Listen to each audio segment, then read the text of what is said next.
Où trouver tous les produits 100% Outre-mer? Chez Tropique Marché à Saint-Ouen, les fruits et légumes et toutes les spécialités salées et sucrées servies avec bonne humeur par une équipe exclusivement ultramarine. Retrouvez l'ambiance et le goût du pays chez Tropique Marché à Saint-Ouen-sur-Seine et sur tropiquemarché.com. Martinique Actualité. Lors de sa 4e assemblée plénière, le département a adopté le compte financier unique, un outil novateur dans la gestion administrative. Les chiffres sont positifs et malgré les défis, le département poursuit ses investissements sur l'ensemble du territoire avec une volonté claire de moderniser ses différents services. Tout de suite, les images de Nicolas Hachi.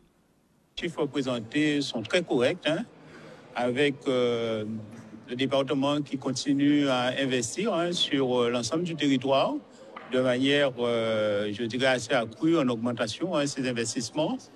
Des ratios en augmentation, les taux de réalisation qui augmentent. Donc ça veut dire qu'on est très productif au niveau du département. Et je salue aussi ce travail administratif réalisé avec le compte financier unique qu'on est les premiers à exposer et à appliquer sur le territoire. Donc, nous nous modernisons au niveau de nos services et nous sommes au plus près aussi du personnel parce que à travers les chiffres qui ont été communiqués, on a vu clairement que les salaires et les dépenses du personnel augmentent. Ça veut dire qu'on applique les différentes réformes pour qu'il y ait un bien-être au sein du conseil départemental. Donc, nous sommes assez fiers de ces chiffres qui sont présentés. Nous allons continuer à travailler dans ce sens parce que la volonté du président, c'est bien sûr d'être au plus près de la population, d'être au plus près des demandes de ceux qui sont dans le besoin et bien sûr continuer aussi à améliorer l'environnement de la population guadeloupéenne à travers les compétences qui sont les nôtres. Bon, dans tous les cas, ce matin, le conseil départemental réuni en plénière a voté son compte financier unique.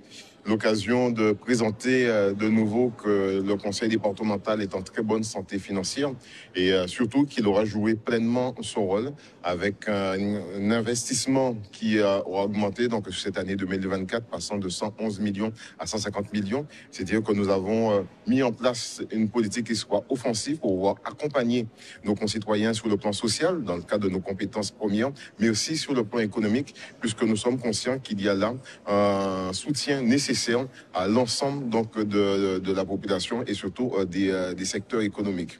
Une capacité d'autofinancement aussi qui est en augmentation, c'est-à-dire que nous créons les conditions d'une gestion qui soit vertueuse, offensive, certes, mais surtout avec des garanties financières qui font redescendre à uniquement une année et 3 mois, la capacité de désendettement du conseil départemental. C'est-à-dire que la stratégie qui a été mise en place pour pouvoir renforcer le social, renforcer l'insertion et mettre en place une dynamique pour le renouvellement de nos équipements porte ses fruits tout en nous garantissant une santé financière qui pourra nous inviter à poser une stratégie qui va demeurer offensive sous cette année ainsi que les autres à venir.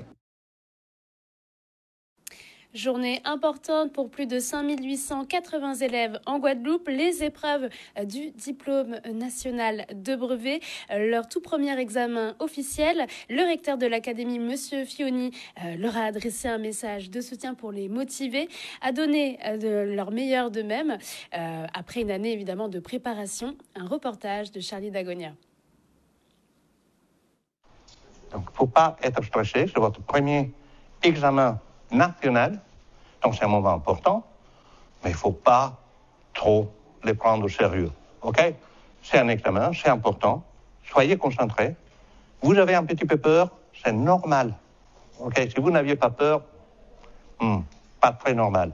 Avoir peur, toujours, ok? Même moi, quand je fais certains entretiens, on a un petit peu d'appréhension. Jamais la panique, jamais. Vous avez tout pour réussir, tout. Vos professeurs vous ont préparé, vous avez travaillé. Donc aujourd'hui, voilà, c'est comme les brevets blancs que vous avez passés. Bon, c'est pas tout à fait blanc, ok? Il faudra bien écrire, n'est-ce pas? Mais, ok, c'est facile à faire. Donc aujourd'hui, nous avons à peu près 6000 élèves qui passent leur brevet sur l'Académie de Guadeloupe.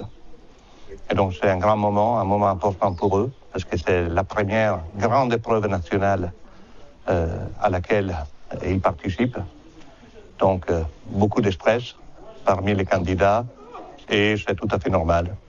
C'est-à-dire c'est un moment important de leur vie pour lequel ils ont été préparés pendant des années, et donc le jour J est arrivé aujourd'hui. Mais les résultats, on espère de progresser encore par rapport aux moyennes des années précédentes. Encore une fois, ce n'est pas une question de chiffres ou de chiffres d'affaires.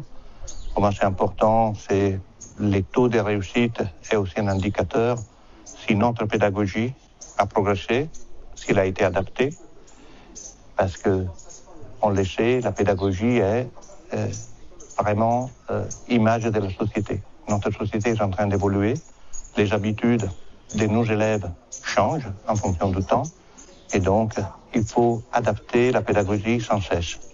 Aujourd'hui, je suis dans un collège qui a toujours eu d'excellents résultats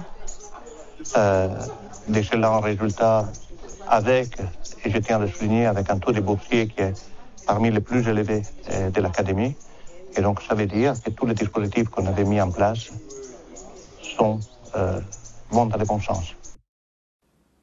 S'informer, s'orienter et s'ouvrir sur le monde, c'est l'objectif du salon Info Jeunes ici et ailleurs, organisé à Trois-Rivières en partenariat avec le CRIJ de Guadeloupe. Une deuxième édition tournée vers les jeunes pour leur donner les clés d'un avenir meilleur à travers des rencontres avec les acteurs de terrain. Tout de suite, les images de Nicolas Hachi. Nous avons pu organiser ce temps de rencontres et de rassemblement pour permettre à ce que cette jeunesse puisse avoir l'ensemble des informations, surtout quand elle décide de s'exporter sur le territoire national. Avoir des informations par rapport au logement, avoir des informations par rapport à une installation, je pense que c'est toujours rassurant pour une famille de bien connaître le tout avant de pouvoir accompagner sa fille ou son fils dans un déplacement pour les études. Donc aujourd'hui, c'était un temps de rassemblement des partenaires. Donc cette jeunesse doit pouvoir s'informer, cette jeunesse doit venir à la recherche de cette information.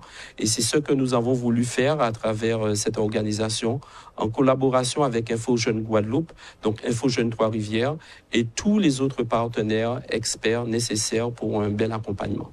Pour nous, il est essentiel, en un lieu, d'avoir l'ensemble des partenaires afin que le jeune puisse, en une journée, pouvoir cocher l'ensemble des cases. De plus, le projet Salon Jeunes ici ailleurs va au-delà de la préparation de départ. Parce que le jeune qui arrive en Hexagone va dans une structure information jeunesse, parce que nous sommes dans un réseau où on a 1100 structures information jeunesse sur le territoire national. Donc le jeune qui arrive dans l'Hexagone, peu importe dans la ville où il va dans la structure information jeunesse la plus proche de ses ailes. Et à ce moment, il y aura une personne référente dans cette structure, dans un premier temps, un professionnel, et aussi un jeune, dans le cadre du pair à pair, pour l'accompagner, lui permettre de découvrir la ville, lui permettre de savoir comment prendre le transport, comment utiliser le transport, etc. Donc pour nous, essentiel de faire pour la zone Basse-Terre à Trois-Rivières et demain pour la zone Grande-Terre au CRIJ à Pointe-à-Pitre, de boulevard Légitimus. Donc pour nous, c'est essentiel. Ce soir, lumière sur Trois-Rivières où se tiendra demain, vendredi 27 juin à 17h30, une cérémonie hautement symbolique, l'inauguration du mémorial de la dissidence en présence de Madame Patricia Miralles, ministre déléguée auprès du ministère des Armées et chargée de la mémoire des combattants. Cette mémoire prend une résonance particulière, bien sûr, alors que l'un des derniers dissidents guadeloupéens, Eustace Jospitre, s'est éteint à 101 ans le 15 août dernier. Pour m'en parler ce soir, j'ai le plaisir d'accueillir Monsieur Francisque, maire de Trois-Rivières. Bonsoir. Bonsoir. Merci. Merci d'être avec nous en direct pour la tranche info. Vous êtes accompagné bien sûr de Madame Sambo. Bonsoir. Bonsoir. Chef de projet de développement territorial. En effet. Merci d'être avec nous. Alors, on va commencer d'emblée. Monsieur le maire, pourquoi est-il si important pour la commune, en tout cas de Trois-Rivières, de porter ce projet mémorial ? Alors, c'est vrai que c'est un projet qui concerne la France, les Guadeloupéens et Trois-Rivières. Vous voyez, j'ai fait le chemin en sens inverse parce que c'est vrai que c'est un moment important pour la nation parce qu'il y a de cela quelques années, des Guadeloupéens accompagnés des autres Antillais et ceux de la Caraïbe ont décidé de répondre à l'appel du général de Gaulle. Et ces hommes et ces femmes, parce qu'il y en avait aussi, je ne dis pas qu'ils ont été oubliés par l'histoire, mais c'est vrai qu'à bord de mer Trois-Rivières, nous permettons à ce que cette histoire soit respectée et que nous puissions permettre à leurs familles d'avoir un véritable espace de recueillement. Donc, Madame Sambo pourra en dire plus sur les aspects techniques. Bien sûr. Alors, ce monument est composé d'un canot Saint-Trois de 3,5 mètres avec du bois, court-baril plus précisément, avec un mât également de 5 mètres 10 et des voiles en inox perforées avec le visage des dissidents dessus. Alors, ce projet est titanesque. Comment la commune s'est-elle impliquée concrètement dans l'élaboration de ce projet? Combien de temps ça a pris? Alors, c'est un projet qui a démarré en 2022 avec les associations patriotiques, la ville de Trois-Rivières, mais également avec l'État et le conseil départemental. Donc, ce sont un ensemble. Voilà, un ensemble. Et voilà, nous avons porté ce projet jusqu'à demain. Voilà, l'inauguration. Est-ce que, je me tourne vers vous, monsieur le maire, est-ce que cette mémoire de la dissidence est assez connue, selon vous? Est-ce que vous sentez qu'il y a un intérêt, notamment auprès de la jeunesse, sur cette histoire qui leur appartient aussi? Alors, vous savez que si nous parlons de jeunesse, c'est parce qu'il y a eu des personnes avant eux. Et avant cette jeunesse, avant, c'était ceux qui étaient là pour nous, donc nos grands-parents, nos oncles, nos connaissances. Et par conséquent, pour que cette jeunesse puisse aller plus loin, elle doit savoir où elle est sortie. Alors, sortie où? Elle est sortie de familles, de personnes courageuses, des hommes et des femmes courageuses qui ont accepté de pouvoir quitter ou qui devaient quitter leur pays, qui ont quitté la Guadeloupe en canot pour aller rejoindre la Dominique. Donc, imaginez-vous faire la traversée les Saintes Trois-Rivières, déjà c'est difficile, même si d'autres veulent faire les Saintes ailleurs, mais les Saintes Trois-Rivières, c'est déjà un peu difficile, alors imaginez un bateau et voilà.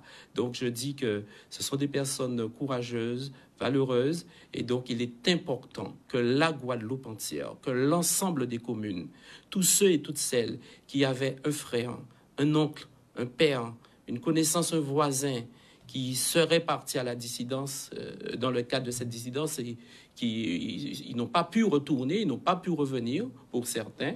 Le dernier dissident de Trois-Rivières, M.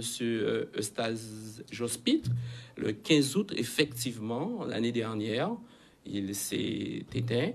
La veille de la pose de la première pierre. Et la fierté que nous avons, c'est que bien souvent, en Guadeloupe, on reproche aux politiciens de mettre des panneaux, de mettre des premières pierres.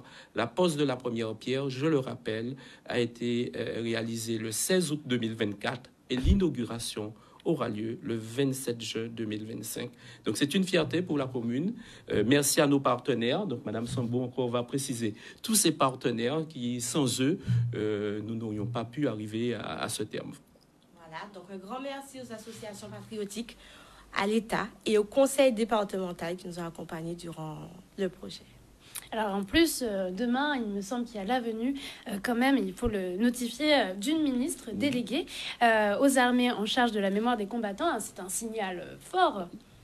Absolument. Qu'attendez-vous de cette reconnaissance de l'État? Alors c'est vrai que, comme nous l'avons dit, donc il y a eu ce sacrifice qui n'avait jamais été reconnu, qui n'avait jamais été marqué véritablement. Donc cette présence du ministre, nous l'avons souhaité. C'est la raison pour laquelle nous aurions pu réaliser les opérations le 18 juin, mais son calendrier ne le permettait pas. Donc nous avons fait en sorte à ce que les choses soient faites dans le bon ordre. Donc demain à 17h30 à la ville de Trois-Rivières, j'aurai l'honneur d'accueillir Madame la ministre, avant de pouvoir, avec elle et les autres élus, nous rendre à ce mémorial où elle va procéder à l'inauguration avec nous. Un dernier mot pour inciter la population à venir pour cette inauguration à 17h30 ? Oui, donc c'est vrai que c'est bord de mer, Trois-Rivières, et nous en sommes fiers, mais nous sommes des Guadeloupéens et nous savons que la dissidence, elle concerne l'ensemble des communes de Guadeloupe. Nous avons eu des retours, nous avons eu des messages de ces familles qui se disaient « Oui, mon grand-père était dissident, voilà, mon oncle, mon frère, ils sont partis, ne sont pas revenus. » Donc, nous disons à ces personnes, à partir de demain, vous aurez un véritable lieu de recueillement, un lieu de mémoire qui vous permettra, encore une fois, d'honorer votre être cher. Voilà. Merci beaucoup pour... C'est nous. Non, c'est moi. Merci. À très bientôt. À très bientôt. Alors, je le rappelle, honorer nos anciens, rendre visibles les pages oubliées de l'histoire et transmettre surtout aux générations futures. Voilà tout l'enjeu de ce mémorial. Une démarche ancrée, profonde, dans une commune comme Trois-Rivières, riche d'un passé de lutte et de courage. Merci à nos invités. Je rappelle, l'inauguration du mémorial de la dissidence aura lieu demain, vendredi 27 juin 2025 à 17h30 à Trois-Rivières. Merci à vous. Merci beaucoup. Merci.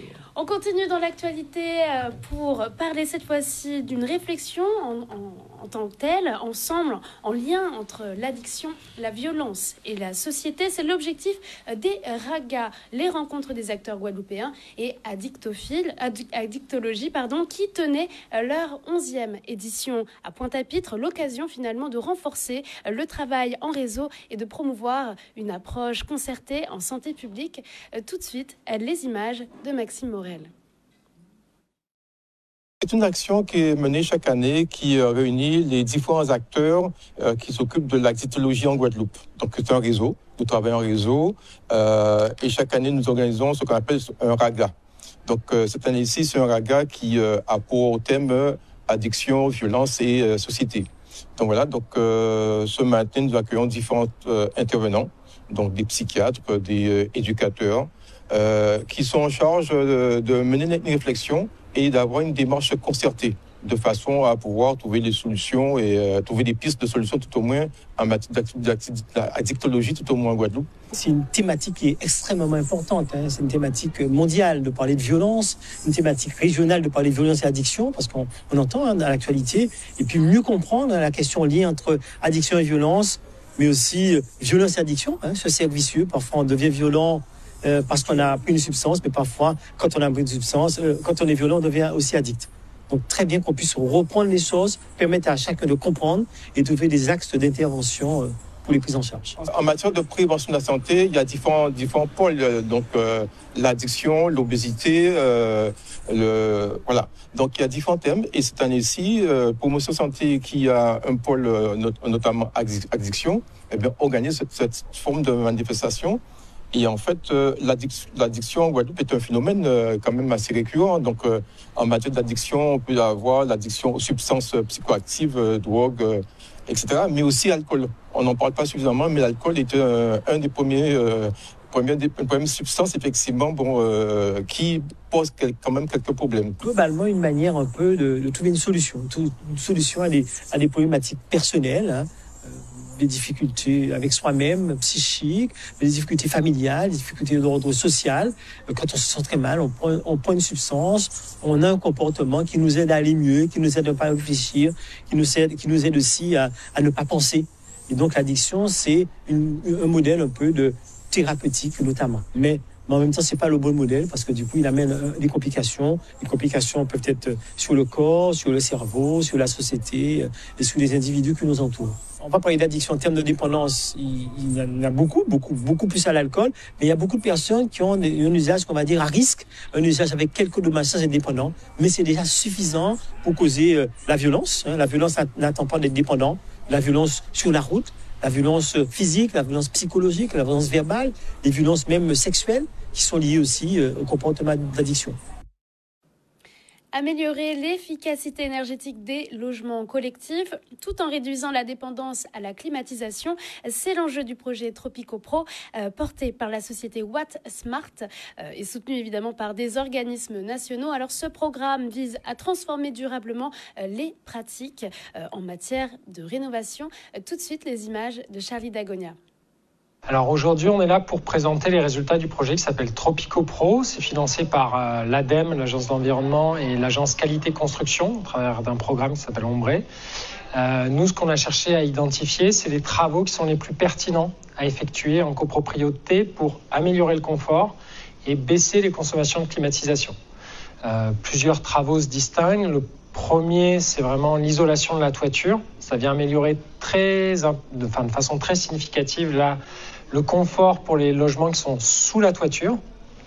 Et sinon, ça va être toutes les solutions qui permettent d'améliorer la ventilation naturelle, donc d'améliorer le courant d'air qu'on peut avoir chez soi. C'est vrai qu'en Guadeloupe, nous avons un parc de copropriété assez dégradé. Hein. Donc voilà.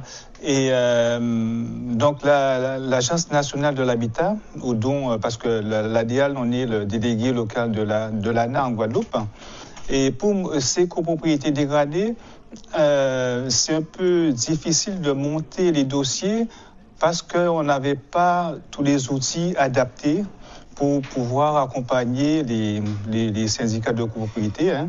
Alors aujourd'hui, la formation, elle s'adressait plutôt aux professionnels du bâtiment, au pouvoir public. Par exemple, cet après-midi, il y aura la région qui sera là, il y a EDF. Mais au travers du projet, on a pu échanger avec pas mal de copropriétaires. C'est un sujet qui est encore très récent, très nouveau. Et justement, c'était le but du projet, de défricher un petit peu le terrain. Et à chaque fois, l'accompagnement qu'on a pu avoir, les échanges qu'on a pu avoir étaient très positifs. Il y a une vraie demande en fait de la part des ménages. Autant il y a de la pub avec Agir Plus, etc. dans sa maison, mais ceux qui sont en copropriété et qui ne sont pas dans un logement social, il n'y a rien qui est prévu pour eux. Et là, c'était un peu la première fois que des gens s'intéressaient à leurs problèmes de j'ai trop chaud, il fait trop humide, j'arrive pas à me protéger du soleil la journée, quand il y a les pannes d'alizé, mon logement est invivable. Voilà. Et donc ce projet a montré qu'il y a un réel intérêt des ménages pour cette rénovation. Donc les formations que nous avons apportées aux syndicats de copropriétaires, hein, on le fait par l'intermédiaire du salon de l'habitat, salon de l'immobilier, et aussi en informant la collectivité, puisque la collectivité disons sur leur territoire pas mal de copropriétés, à travers les chefs de projet, et aussi au niveau dès qu'on peut. Par les flyers pour expliquer toutes les subventions qu'on peut accorder aux copropriétaires.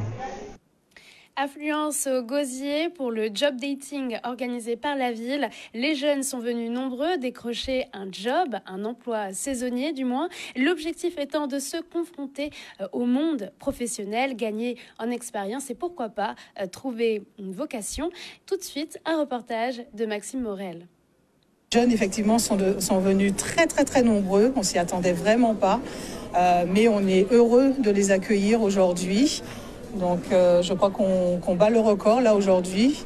On vous dira peut-être après combien on en a reçu, mais je pense qu'on a dépassé la centaine de jeunes, là, largement. Moi-même, je suis autant de jeunes du Gosier. Tu demandes là ça et franchement, ça va faire un plaisir. Naturellement, j'attends un petit travail pour les vacances, pour l'été, de l'expérience si possible. Donc j'ai déjà travaillé dans ma vie, mais si je peux rajouter une nouvelle corde à mon arc, ça serait superbe. C'est pour ça que je m'intéresse à tous les stands présents. Franchement, je trouve ça top. Franchement, la ville en a besoin, les jeunes en ont besoin.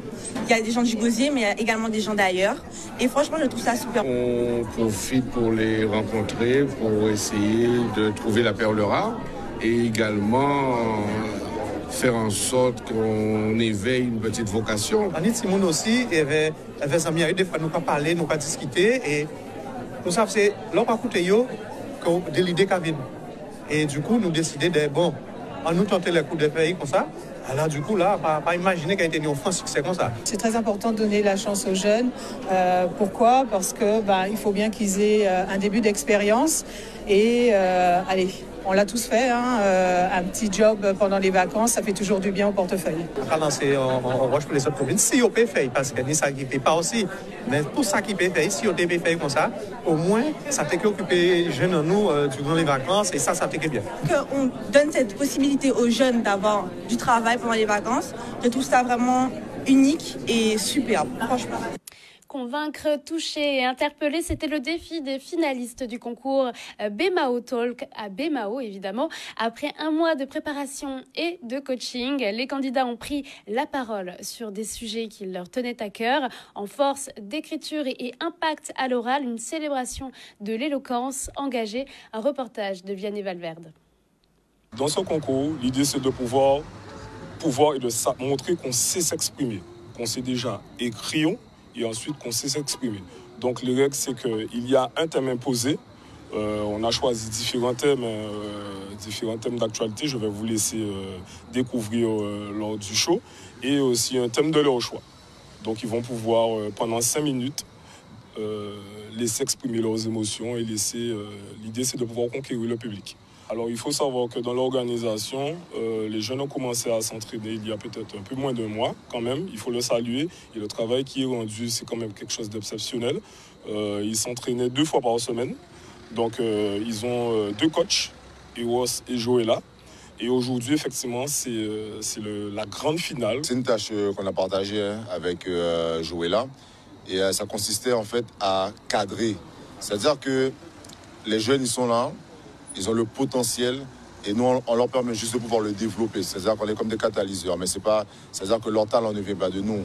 Ils ont déjà ou ils n'ont pas leur talent et nous, on est là pour faire fructifier ce qu'ils ont. Bon, là, on est tombé sur un bon cru et les enfants sont vraiment talentueux, ils sont déterminés aussi.